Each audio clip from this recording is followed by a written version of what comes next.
লড়াইটা কঠিন, যে কোনো লড়াই কঠিন, যে কোনো যেমন পরীক্ষা, সবকটা পরীক্ষায় সমান হওয়া উচিত, সেভাবে নিয়েছি আমরা। তো আমাদের বললাম যে আমাদের মাননীয় মুখ্যমন্ত্রী যা যা বিগত 15 বছরের যা যা কর্মকলাপ যা করেছেন, আমি আমার নিজের পার্সোনালি যা 20 বছরে যা করেছি, তাতে ওভারঅল মনে হয় আমরা পজিটিভ সাইডে আছি এবং আমাদের জয় 100% নিশ্চিত। আমি কারোর সম্বন্ধে কিছু বলতে চাই না। আমি যেটা বাঁকুড়ার মেন সমস্যা সেইগুলো আমি চেষ্টা করবো আগামী দিনে আরো ভালো করে কিছু করার। যেমন বাঁকুড়ার হেলথ সিস্টেমকে যদি আমি পারি, তাহলে একটু ইনফ্রাস্ট্রাকচার একটু ডেভেলপ করার চেষ্টা করব। বাঁকুড়ার এডুকেশন সিস্টেমকে, বিশেষ করে প্রাইমারি এবং আপার প্রাইমারি লেভেলকে একটু ইনফ্রাস্ট্রাকচার ডেভেলপ করার চেষ্টা করব। এবং আমি এই কদিনে আমার রাজনৈতিক ক্যারিয়ারে যা ঘুরে দেখলাম, তাতে করে বাঁকুড়ার ওভারঅল যেটা সমস্যা, সেটা হচ্ছে পানীয় জলের সমস্যা। এইটা আমি চেষ্টা করব আমার মতো করে, যতটা সম্ভব আমাদের দিক থেকে আমরা মেটানোর চেষ্টা করবো। ওটা পানীয় জলের সমস্যা আর অন্য জায়গা থেকে একটু ডিফারেন্ট হবে, কারণ বাঁকুড়াতে আমাদের সবসময় পানীয় জলের ক্রাইসিস থাকে। দেখবেন প্রত্যেকটা প্রত্যন্ত গ্রামেও যেটা হয়েছে, যে সব জায়গাতে পাইপ বসানো আছে, জল আসছে। এখন জলটা হয়তো কোথাও অল্টারনেট ডে আসছে, কোথাও সারাদিনে 2 ঘন্টা দেওয়া হচ্ছে। তাহলে আমাদের ইনফ্রাস্ট্রাকচার তৈরি হয়ে আছে, আমাদের শুধু দরকার এবার ওটাকে রেগুলারাইজ করা, মেনটেন করা এবং ওটাকে আরো সুন্দরভাবে করা। কোনো সমস্যার সমাধান একদিনে করা যায় না, এটা আমাদের সময় দিতে হবে। আমরা সময়ের সঙ্গে সঙ্গে নিশ্চয়ই আমাদের নিঃস্বার্থে ডেভেলপ করবো এবং আগামী দিনে হয়তো আমরা প্রত্যেক দিনই জল দেবো এবং যেরকম কল দিয়েছি, আবার হয়তো প্রত্যেক বাড়িতে বাড়িতে আমরা করতে পারবো আগামী 5 বছরে।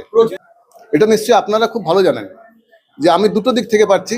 আমাদের মাননীয় মুখ্যমন্ত্রীর যে প্রকল্পগুলো আছে, সেই জনমুখী প্রকল্প প্রত্যেকটা প্রত্যন্ত গ্রামে আমি দেখেছি সোলার লাইট জ্বলছে, রাস্তা হয়েছে এবং লক্ষ্মীর ভান্ডার যাকেই জিজ্ঞেস করেছি, লক্ষ্মীর ভান্ডার, কন্যাশ্রী সবাই পাচ্ছে। এটা যেমন একটা, তার সঙ্গে সঙ্গে আমার প্রত্যেকটা বাড়িতে মানে কিছু না হলেও প্রত্যেকটা মানে 80-90% বাড়িতে আমার পেশেন্ট আছে, সেটা আমার একটা পজিটিভ সাইড।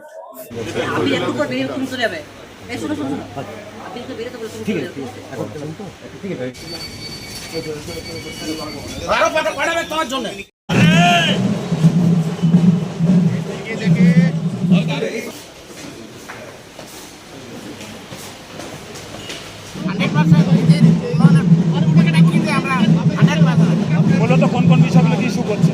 আমাদের অনেক কিছু ইস্যু, যেহেতু আমাদের ছাত্রা করা কিছু এলাকা, সেই জন্য আমরা জলের উপর বেশি গুরুত্ব দেবো, রাস্তাঘাটের উপর গুরুত্ব দেবো। আমাদের যে সমস্ত বয়স্ক মানুষ আছেন, তাদের জন্য আমরা যাতে বার্ধক্য ভাতা করে দিতে পারি। লড়াই তো চতুর্মুখী, লড়াই কতটা কঠিন মনে হয়? ওই মুখেই হোক, এদের উন্নয়ন একমুখ, এদের যে উন্নয়নটা করেছেন তাতে আমরা সম্পূর্ণ আশাবাদী, আমরা জিতব।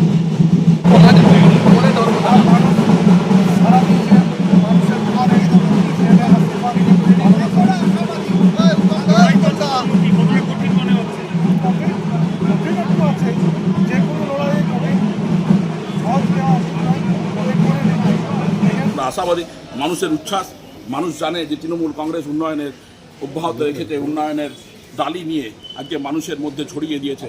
তাই তৃণমূল কংগ্রেসকে মানুষ বিশ্বাস করে, আস্থা রেখেছে মমতা বন্দ্যোপাধ্যায়ের প্রতি, অভিষেক বন্দ্যোপাধ্যায়ের প্রতি।